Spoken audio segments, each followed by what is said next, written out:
Welcome to a new edition of the Neon Jazz interview series with talented modern-day pianist and composer Romain Collin. He is always busy, whether it's playing music live, releasing albums, or composing scores for films. He is out there and the world is getting to know him. These days, he is promoting his new 2015 album, Press Enter, that is getting critical acclaim. He was born and raised in France and has very clear memories of big shots swinging through for a local festival. From there, he came to America to attend the Berklee College of Music and the prestigious Thelonius Monk Instistute. He gigged with the likes of Herbie Hancock, Wayne Shorter, and Terrance Blanchard, and he has plenty of insights into his world of music and more. So, please dig this interview, my friends. Thank you for taking some time to talk with me. I really appreciate it. Oh, no, thank you. Well, I'm going to go ahead and dive right in here, and I just kind of want to get a snapshot. I know you're really busy on a consistent basis, but give me an idea of projects, touring, anything that's been going on with you lately. As far as the touring goes, well, the record, so Press Center came out, I think about 3 months ago in Europe. It came out in Europe first, on the road for 4 or 5 weeks, and toured a bunch of countries in Europe, did a bunch of dates, which was really exciting and well received and very fun. After which I came back to New York, and the record was released in the States, so I think that's about a month ago. And we did a record release at the Blue Note in New York. Soon after, I actually went back to Europe for a few more dates, and then we just did 3 nights at the Iridium 10 days ago, I think. That was really fun, and I'm going back to Europe in 4 weeks, I think. There'll be more Euro states added soon. So that's kind of like the gist of it. There were some dates in Florida as well, right after the Blue Note. And so, I mean, as far as my group, it's been really good. I mean, I'm fortunate enough to be in a situation where I don't have to take care of the booking myself anymore, and I have wonderful people working hard on this. It's basically getting more and more busy with my solo projects for sure. So that's you know what it is as far as my solo project. So I know we are now in the process of booking stuff for 2016, and we get already dates for up until May 2016, and there'll be more in festivals and all. So that's one thing. As far as assignment projects, and it comes and goes, and it's always rewarding because I get to experience music in a completely different way because I'm not leading the band, number one, so that makes you listen for very different things in the music. And also, it can be stylistically very different from the things I do. So that's always interesting. And there's always the film scoring aspect of what I do too, which is an interesting side thing to my career because it's not necessarily something I ever really pursued. So it just sort of happened, and it keeps happening, and I'm grateful for it because it's really fun. Sometimes it can be a lot of work for bigger projects, but it's really rewarding. It's something that I get infused in my work as a solo artist as well, especially the symphonic writing and orchestration, which are things that I've sort of had to learn as I was taking on projects, film scoring projects. Yeah, it's interesting, and I do want to get into the score work because that's the great thing about being an artist is that your reach to an audience gets so much wider. It's kind of I would see a pretty good immediate gratification and kind of a level of what you're doing already. But what I want to get to before that is your latest album, Press Enter. Very impressive listen. I want to get an idea of what the creative forces were that went into this album for you. I kind of saw Press Enter a little bit as the continuity to the previous record, The Calling, that had come out a couple of years before that. Essentially the same basic concept, I would say. So I would write for the trio, and I knew, played enough with Kendrick and Lucas that I know who I'm writing for, which makes a big difference in terms of in the creative process, because you want to write music that fits the sound of the guys, So that's a starting point. That was actually in a way different from what I had to go through for The Calling, because when I wrote The Calling, I really wasn't sure how, say, Kendrick was going to interpret this music. I wasn't even sure how this music was going to sound at all. In terms of me experimenting with, introducing more electronic elements and sound designing elements to the trio. And even stylistically, in terms of the structure of the compositions and the influences that were being integrated in the compositions, being, contemporary classical music, minimalist music, along with, contemporary jazz and contemporary instrumental. So when I did the calling, it's sort of, I was just as surprised or as much of a discoverer of this music as the guys were in the band, because I had no idea how it was going to end up sounding. So once we'd done the calling, then I realized that there was something there that was important to me and that needed to be further developed. So in the creative process of Press Center, it was a little bit easier in the sense that I knew what was already there, what could be done, what could be expanded upon, how some of my writing would be played and interpreted by both Kendrick and Lucas. I first write for the trio, knowing that we're going to get in the studio and we're going to be tracking for a couple of days. And that's, at this point, a purely acoustic situation where we are.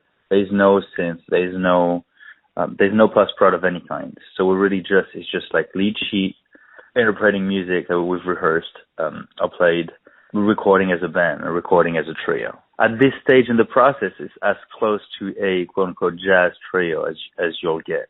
So that's really, again, focusing on bringing to life melodic themes and compositions that are written for this band and interacting with, the guys in the studio and bring life to this music in that sense. And after that comes a fairly intricate and lengthy process of post-production, which entails to me crafting a soundscape around what's already in the studio. That encompasses textural sound designing on synths, and I used a bunch of.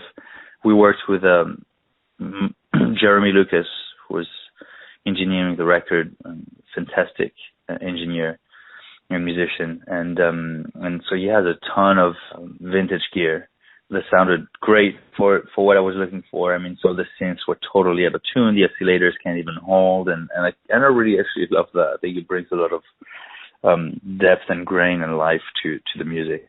Then there's also the added, vocals and the strings and so during a little string writing, string arrangements. But it's all very textural, as you hear on the record. It never is anything, hopefully, that overtakes anything. It's completely supportive of what the trio was creating in the studio. That's basically what the process was. Well, let me get back to the beginnings of your life. What was it like to grow up in France? How did you get this love of music? How did you start playing the piano? Kind of give me a little bit of a snapshot.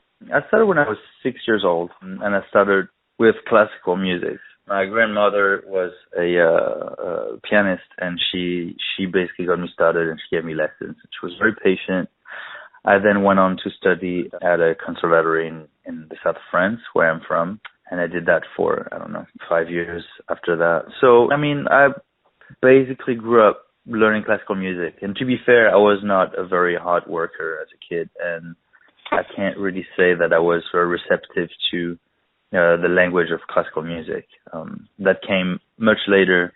Paradoxically, it's a very important part of the music that I create now, and part of the language that I use in my compositions. And I still actually practice classical music a lot, and I love it. So it's a very important part of what I do. So that's how it started, and I grew up also very close to a festival in the south of France called Jazz à Juan. It's a tiny festival. It's beautiful. It's right on the beach. It's only 1 or 2 week long, but it's featured just all the jazz legends you could possibly think of, and there are actually a bunch of live recordings from this festival of Miles, Ella, Mingus, Jarrett, etc., etc. So I think that really actually had an important impact on how I understood music and the first sort of attraction I had to jazz and music improvisation in general. Because the festival brings a lot of life to the town. It's a big deal, and you would just even just walking around the festival, not even being in there listening to the music, but just being around it, you could still hear the music from afar, and there was something very kind of magical when I was a kid. And then I would also get to see a few concerts, and very strong memories as a kid. So I think that's how it, I showed instincts for improvisation and a sort of like almost an obsessive inclination to want to learn how to improvise a little bit on the piano. And so slowly I was shifting from, practicing classical music to just trying to find little ways to improvise, and just figured out what a blues was and had like 3 chords, and I was just playing on 1, 4, and 5 and trying to find licks and all this. And so that was pretty early on, but I was very eager and very fascinated by this music and the process of just the magic of having the freedom to make your own, hopefully informed choices on the instrument to create something fresh and spontaneous, Absolutely. So since you were young, did you always think you were going to get into music, or were there other dreams that you had? It's a good question. I don't think I had any other dream, no. But I can't say that was what my mind was like completely focused on and believing in. Perhaps because, my parents and my family has always been very supportive of what I do, but at the same it was made pretty clear to me that wouldn't be the kind of endeavor that I should be pursuing on a professional level, Yeah. So as a kid, you grew up sort of knowing this, and that definitely puts a damper on your visions of the future as far as music goes. So as a teenager, I played other instruments. I had a band in high school and all that stuff. I kept playing the piano, but it's not, I can't say that it's a dream that I had my mind set to until later, actually, when I got a little bit, as a teenager, I got a bit, more mature and realized that was by far the most interesting, beautiful, magical thing to me in life. It sounds a little bit cliche when people say music chose me, but I can just say that it became clear to me that music had been the only constant in my existence. Like, you have friendship that comes and goes and love and this and that, but I felt that music was the one thing that I would always come back to and felt the same way about consistently throughout my existence. I felt very passionate about it, and I had a love for music and sounds that was totally unconditional. And that's when I decided that I should really give it a serious chance and work very hard on it for at least a few number of years and see what would come out of it, Yeah. Well, and obviously it propelled you to go to the Berklee College of Music. What was it like to come to America and come into a whole different kind of way of living and land and go to such a esteemed institution like Berklee? Well, it was really exciting because there's no substitute for a school like this anywhere in France, for instance. Berklee is different in the sense that it's almost like any new student at Berklee feels like they are in like the Disneyland of music, just because it's all music, it's all about music. It's the size of feels like it's the size of a little town, just because they keep expanding and the campus gets bigger. And always being talked about is music, and you have musicians all around you all of a sudden. So it really was, in that sense, a very striking experience. Also, moving to America is always, there is that aspect of the American dream that I think is in the minds of a lot of people outside of America making that move. And there's something fascinating when you move to America. Everything is just bigger, more intense, and there's that feeling that everything and anything is possible if you set your mind to something and work hard enough. And so I think there's a little bit of that fascination of being a younger man getting into this completely new culture environment. On top of Berklee itself being a very specific place that's very unique in its own right. Well, and you had the unique opportunity as well to study with people that have so much mileage in jazz, like Dave Liebman and Joe Lovano. What was it like to be around talented folks like that, to learn from them? You're exposed to this music at such a high level, at such a level of mastery, that all of a sudden the gap between what these icons represent and what they're able to express and create through the instrument and what you can do at this point, the gap was pretty significant, and it was really inspiring because it becomes a very concrete experience, a very hands-on experience where, like we're playing an ensemble and Joe picks up his horn and we play, a few lines or talk about whatever concept in music and then demonstrate it in the most effortless manner. And it was my first experience witnessing jazz improvisation as a first language, if you see what I mean. Oh, yeah. Like when you get to that level, mastery and understanding of the music and understanding of the language, then it becomes like a native tongue. You know, there's that fluidity, there's that sense of effortless, clear expression through the music and the instrument. And that was the first time that I basically in my life experienced that to that degree firsthand by being right next to Joe and hearing him play a ballad or whatever. And so that was the most significant aspect of this experience to me. That was the most important aspect of the experience, because it's literally like learning a language at school, and then for the first time you go to the actual country and you see people who've been speaking it all their lives, and you're like, oh, okay, well, I see now. This is really what it's supposed to sound like, and this is how it's supposed to feel like when you speak it. Beyond the rules and the little bits and bytes that should be fixed, this is how it's supposed to feel like when you're really comfortable and you really believe in everything you play and hear everything you play and understand everything you play. So that was, it was a very significant experience. Well, and then you move on from there to the Thelonius Monk Instistute of Jazz, and you're around people and handpicked by Herbie Hancock, Wayne Shorter, and Terrance Blanchard. That had to be an unbelievable experience. Yeah, I mean, that was basically more of the former, perhaps at a greater, an even greater level of intensity. But yeah, I mean, you know, like I feel like a big part of why I became a pianist, why I wanted to learn to improvise is because of so much of his music growing up, and he'd always been like a significant influence throughout the years, and still is.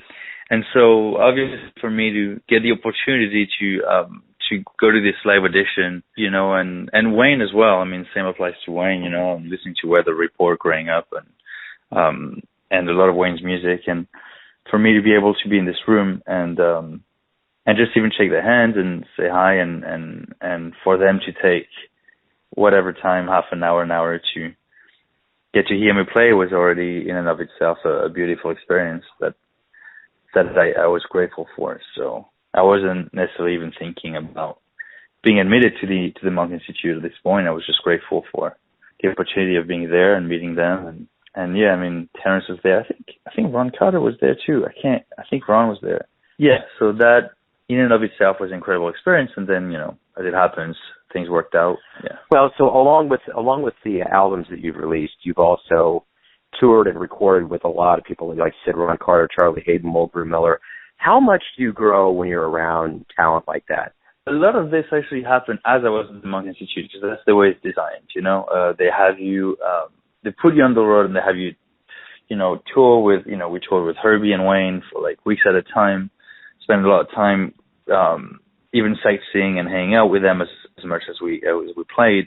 And also the Monk Institute is designed in such a way that basically you have a jazz master that comes in every other week or something. And so you're exposed to so much information. I mean, it's really quite overwhelming in the sense. When you get to that level, again, that level of mastery of a style within jazz, because jazz is a very, very, very broad genre at this point. And then it's fascinating because as artists, we make choices, you know, like, we work hard, but you can't work on anything and everything. Like, we all have tendencies and preferences in art and music and sounds that will guide us through the process of learning an instrument and learning how to speak music.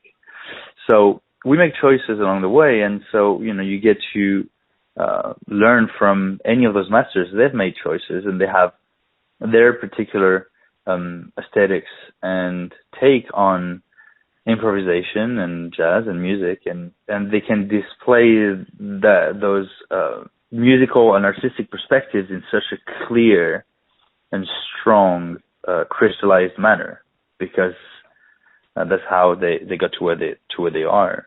And so it was a fascinating and challenging, because from one week to the next you would be exposed to completely different musical minds. I mean, if you go from Wynn Marsalis for a day, and then a week later you're playing with Wayne Shorter, like, we're talking about almost opposite ends of the spectrum in a way, you know, in terms of how you would approach playing this music. You know, I said this music, I mean jazz.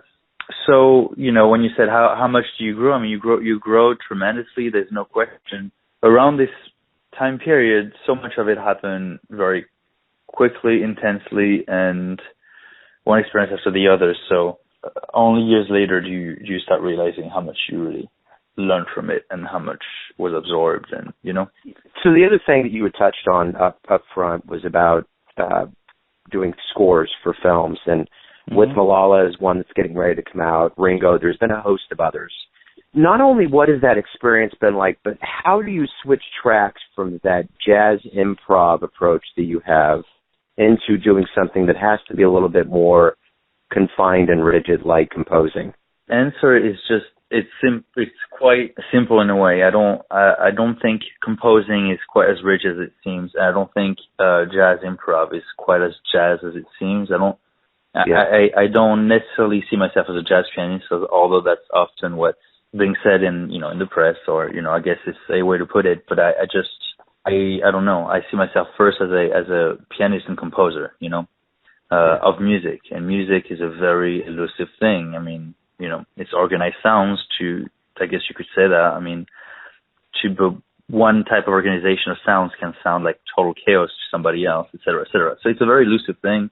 A lot of my improvisation is based on styles and genres in music that are actually very useful tools to compose.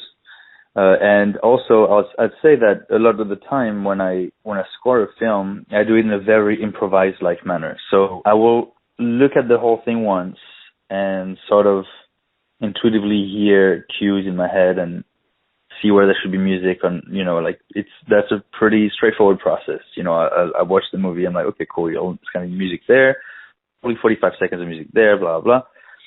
And as I get a feel for what it needs, and then usually what happens is simply that I'll play the movie again, and I'll sit at the piano, I'll press record, and I'll start improvising, basically. Yeah. So that's why both are a lot more tied in than we realize. And a lot of the writing I do for movies, by and large, most of the writing and composing I do for movies is actually improvisation. And then it gets refined a little bit, and then it gets orchestrated, and that's yet something else. Orchestration helps to bring certain colors or emotions to the forefront of whatever scene or cue I'm working on. But as far as really, the main structure, the theme, I would say 90% of what I do is at first totally improvised. And then I refine it and tweak it a little bit. So let me ask you this. You have been around what the world would consider jazz, heroes. You've been around Herbie Hancock, Wayne Shorter, the list goes on. But who would you consider, as you were growing up and as you were getting into music more, who would you consider your jazz heroes? Well, as I said, Herbie, absolutely, for sure. Wayne as well. Keith Jarrett, Oscar Peterson, and Errol Garner, both of whom are actually being played at home all the time because my mother would just play a lot of Oscar and Errol. She has a ton of records. So I grew up listening to both of them, and I just have so much love and respect for their artistry. I just think they're some of the greatest pianists and improvisers that ever lived. Ella Fitzgerald, for sure. It's quite an extensive list, but I'm trying to really bring it down to, me really being a kid and growing up and sort of having those heroes that could, and then probably Pat Metheny. I think it started with a handful, and I think that would be it. Well, let's whittle that list down a little bit. If you could get into a time machine and see a show live and see a performer, where would you go and who would you want to see? That's a good question. I would want to see Bach improvise because that's what they did in the Baroque era, and I would really, really, really like to see that. I would like to see the same thing of Mozart. I would love to see Chopin play his own etudes. I would like to see Art Tatum. Absolutely. So let me ask you this, kind of in a broader stroke here. Why do you love jazz so much?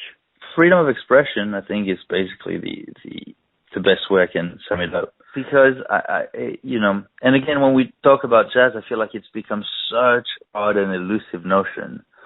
That thing, to me, what ties it together is freedom of expression in the moment. In the same breath, I can also say that there are quite a few musical genres that I love just as much as jazz.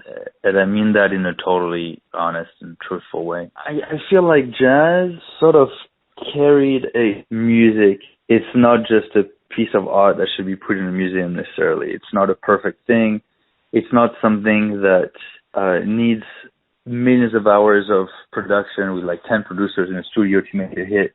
Like it's a language. In the Baroque period, you would have improvisation competitions where, you know, musicians would show up and they would have a figured bass, and off of that they would create a 2, 3, 4 part fugue on the spot. And so I think there really was an understanding that music was a language that could be spoken and that could be used to fully express yourself, as opposed to just writing a perfect piece of music that should be passed on for generations, which is great too. But I think there really was a notion of music as a language, and completely understanding the various components of music that make it a language that works. Further down in, you know, the genre of classical music, this notion became lost, and then came along jazz, which again brought life to music as something that could be spoken. You know, great jazz musicians have to learn rhythm, harmony, phrasing, melody, voice leading, etc. So again, what I think makes jazz so appealing is that it really reminds one that it is a language that can be freely spoken if one is willing to put in the time to understand the language and study it. So that's what I think makes it a special thing. So let me ask you on a personal level, what's the greatest thing about waking up every day? That I think I can, I think I can grow as a musician every day, and I think I do. I love practicing. I practice every day, and I write a lot. And just the idea that I can keep creating and hopefully go further, deeper, maybe wider in a certain artistic or musical vision is really something that gives me tremendous sense of purpose and joy when I wake up. In a very vague term, what's the future hold? But more specifically, let's say we get together in about 10 or 15 years and talk. What are you going to want to tell me has happened? It's funny you ask, because it's something I actually think quite a bit. I want to keep pursuing my career as a solo artist, primarily.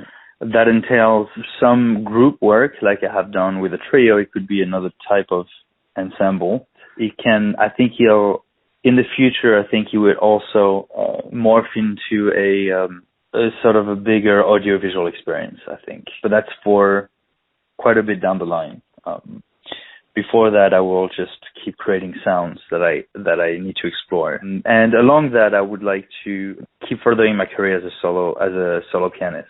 I love playing solo piano very, very much. I think it's an experience that is intimidating, but it's incredibly rewarding in a way that no other musical experience can be for me. So I already give quite a few solo concerts, and I am aiming to do that more along the trio work.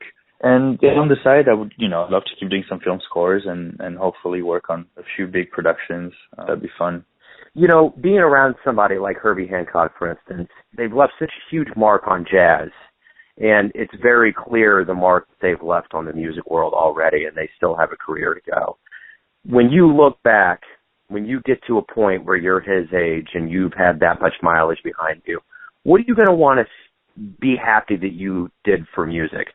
I feel that for me to even imagine what I could do for music or the music world is a very abstract thing that's total speculations, just because I feel like I have control over the discipline that I can have in my work and the vision and the execution of a vision. I think I have less control over the impact it has on the world and the music world.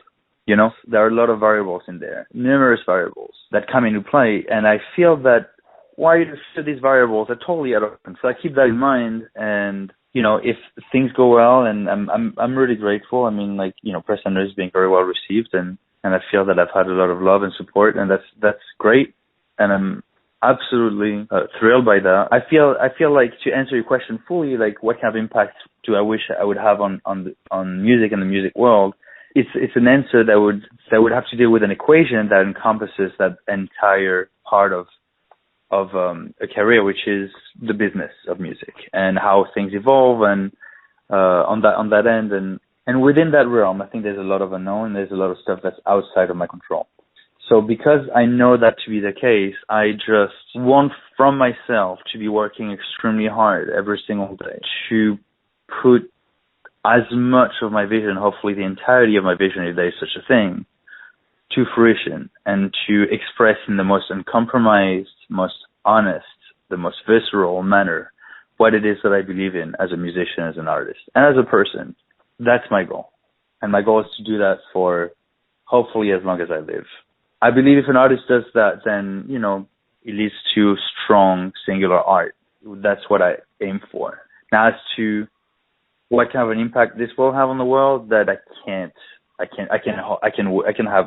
hope for it, I can wish for it, but I feel that it's almost impossible to predict, No, that's a great answer. I think that's a very fitting way to end our interview. Thank you very much for taking some time out. This was very illuminating. I appreciate all the music. Thank you so much for having me. Thanks for listening and tuning in to yet another Neon Jazz interview, where we give you a bit of insight into the finest players in Kansas City, New York City, and spots all over the world, giving fans all that jazz. And thanks to Romain for his vision and his music. If you want to hear more interviews, go to Famous Interviews with Joe Domino on the iTunes Store, or visit theneonjazz.blogspot.com for all things Neon Jazz. Until next time, enjoy the music, my friends.